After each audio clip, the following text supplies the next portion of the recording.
পরিচালক সুমন দারের পরিচালনা শত্রু সিনেমাটি শুরু থেকে শেষ পর্যন্ত দর্শকদের টানাটান উত্তেজনা ধরে রাখে। এই চলচ্চিত্র অভিনেতা বাপি চৌধুরী চিরচিত রোমান্টিক ইমেজ এবং ব্যঙ্গে সম্পূর্ণ নতুন এবং বেশি বাহুল পুলিশ অবতারে নিজেকে মেনে ধরেছেন। সিনেমাটির গল্পটি অবর্তিত হয়েছে সৎ, নির্ভীক এবং দেশপ্রেমিক পুলিশ অফিসার এসআই দুর্জয়কে বাপ্পি চৌধুরী কেন্দ্র করে।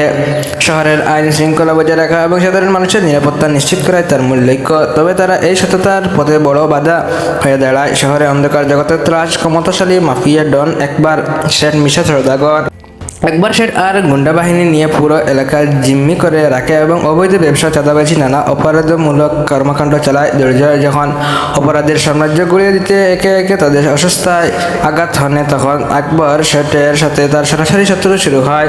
খলনায়ক একবার শেঠ তখন দুর্জয়ের ব্যক্তিগত জীবনে আঘাত হানার চেষ্টা করে এবং তার প্রেমিকা জাহানারা মৃত পরিবারকে বিপদে ফেলে। কিভাবে নিজের পরিবারকে রক্ষা করে এক শক্তিতে পুরো সন্ত্রাসী বাহিনী দমন করে দুর্জয় আইন নিজের হাতে তুলে নেয়, তাই নিয়ে সিনেমা পুরো গল্প এগিয়ে যায়।